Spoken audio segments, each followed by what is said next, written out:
that, ladies and gentlemen, up next, we have the honor of inviting our guest of honor for a special address.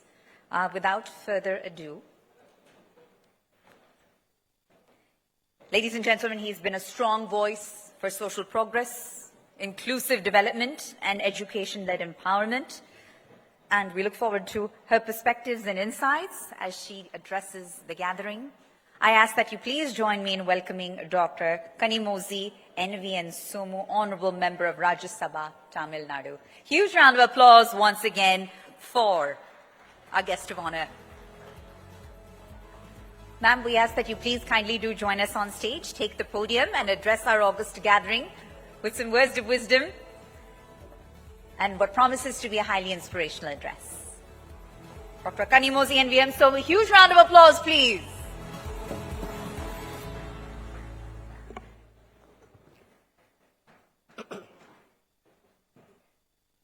Good afternoon to everyone. I think it's been a long day for you guys with so much of debates and panel discussions. I wouldn't take much. I would just put it across in a very simple manner. Just the revolution of education in Tamil Nadu, how it has been and how it has taken the turns and twists. To start off with my speech, I would like to quote the words of Nelson Mandela, who said, "Education is the most powerful weapon which you can use to change the world." But history doesn't teach us that way. Education does not change the world all by itself. The government behind the education decides who gets educated, what to get educated, and what is the price of that education. That really matters how we go forward towards the society education. But cutting across the lines, Tamil Nadu stands first, apart from the rest of this country, is what I could proudly say in this Southern Summit.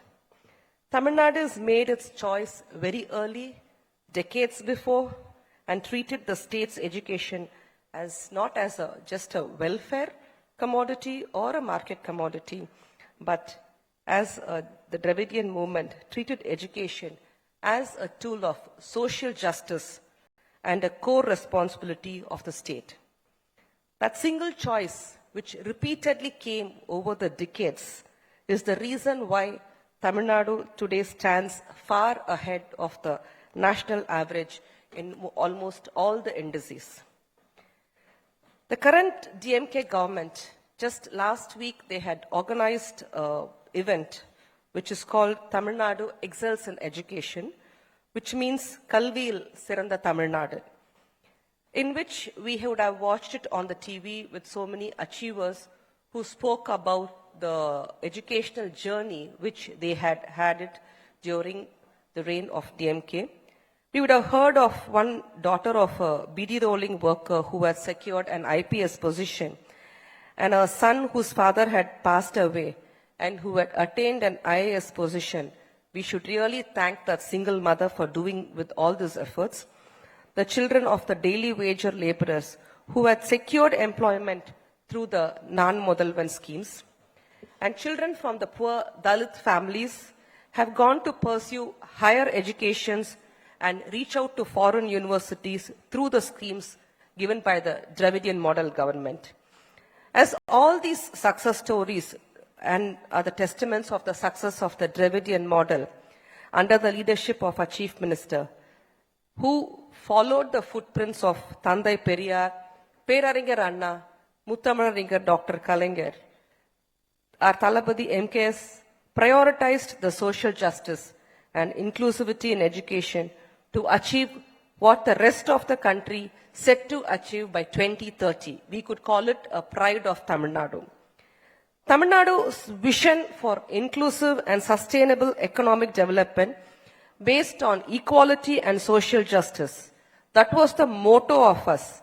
Ellorukkum ellam, everything for everyone. I would call it, we had a state educational policy which was evolved in 2025, propelled by the Dravidian government, focusing on the equitable access and skill development for all background and tackling the discrimination of caste, creed, religion, and the socio-economic status. I would like to just put it 4.5 years before, when our current Chief Minister took over the leadership of Tamil Nadu as a Chief Minister. We had a tough time. That was the time where we had the pandemic outbreak of COVID-19, and it was the biggest challenge to the government. And there were many dropouts from the school during the COVID-19 initially, and to reduce the learning gap among the school students during the COVID-19, this period, the program was implemented for students from class 1 to 8, which was called as Illam Thedi Kalvi, which means education at the doorstep, which approximately around 34 lakh students got benefited with 92,000 settlements across the state, and they all returned to school. This really needs to be taken a strong look at this. I would not stop here. Usually in Tamil Nadu, we have a proverb saying that Vandarai Vaazha Vaikkum Bhumi, which means a land which welcomes everybody and supports everyone.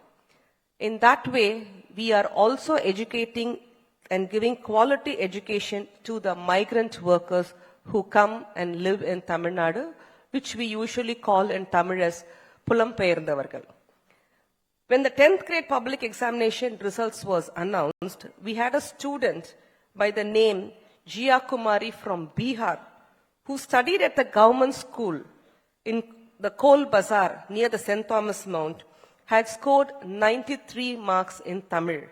Praising the schemes implemented under the Dravidian model governance, including the Non-Mudalvan scheme, Jia Kumari, the student from Bihar, expressed her hope that the Dravidian model government would fulfill her desire of becoming a doctor.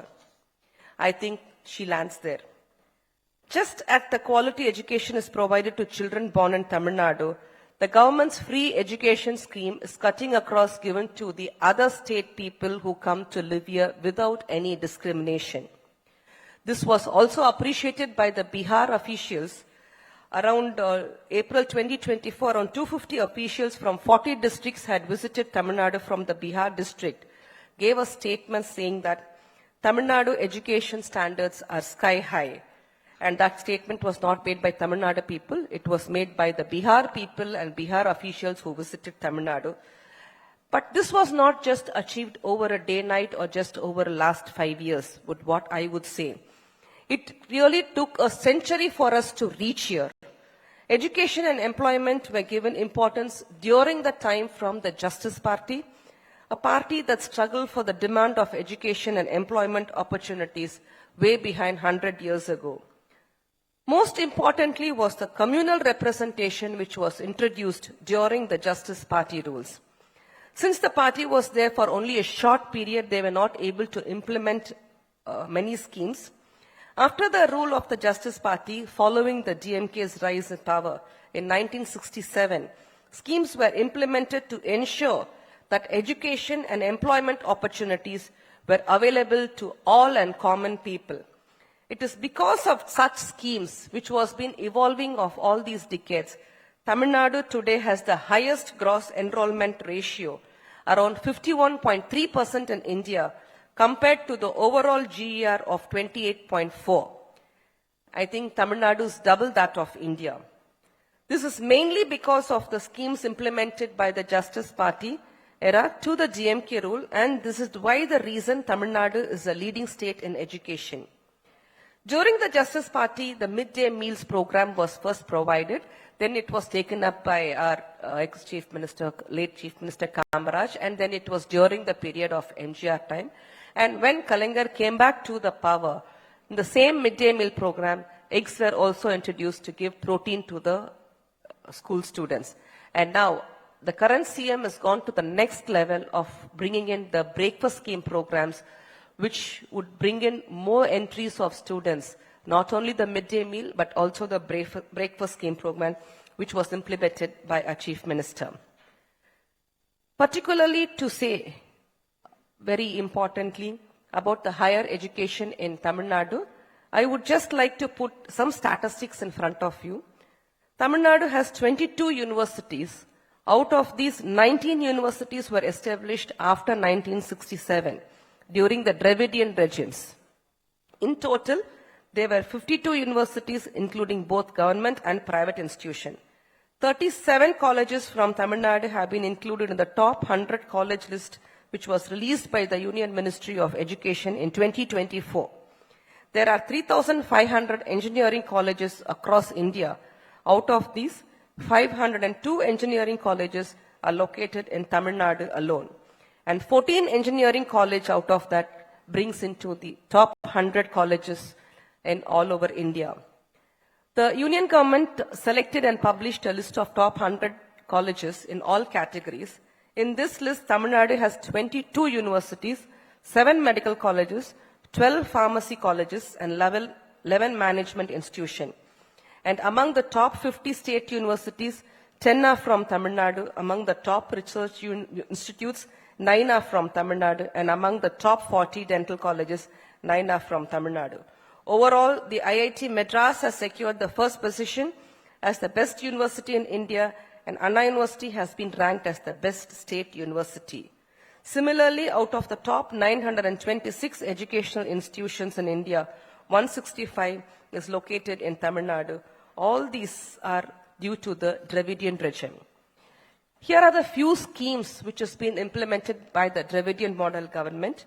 The Pudumai Pen scheme, which provides 100 rupees to the female students from government schools who are pursuing the higher education.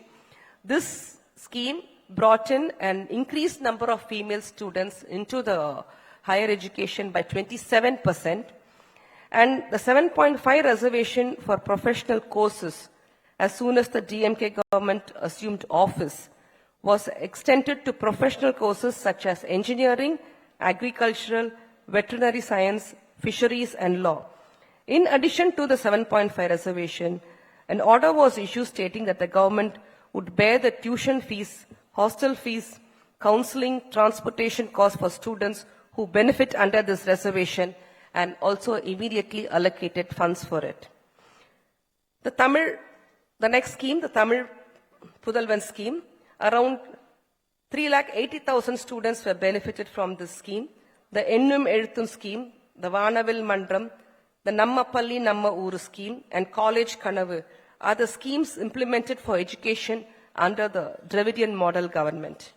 Recently, last 3 days before, we also had a major scheme which was implemented for the Chief Minister's, by the Chief Minister in the name of Chief Minister's Research Grant Scheme, which helped the post-graduation and the undergraduation to get grant for doing their research system. I would like to conclude my speech by saying, as Barack Obama once said, quality education is one of the most important investments we can make in our future, and Tamil Nadu chose this to make it as the investment through the state and not through the market. As Malala Yousafzai said, one child, one teacher, one pen, and one book can change the world. Tamil Nadu added some crucial to the vision, like food, transport, dignity, opportunity. This is the difference between symbolism and transformation. There are 3 dimensions for the Dravidian model government: the social justice, the state autonomy, and the welfare economics. Thandai Periyar brought the self-respectment movement. Peraringer Anna empowered these principles and turned them into democratic weapons. Dr. Kalaignar, who was a pioneer and the champion of the social justice and state autonomy and welfare economics. Today, our Honorable Chief Minister, Thalapathy M.K. Stalin, has brought all this under the umbrella of the Dravidian model government. And I think today the sun rises in the south, though it is not natural, but still with the education we all rose together. I would call it Tamil Nadu is India and India is Tamil Nadu. Thank you.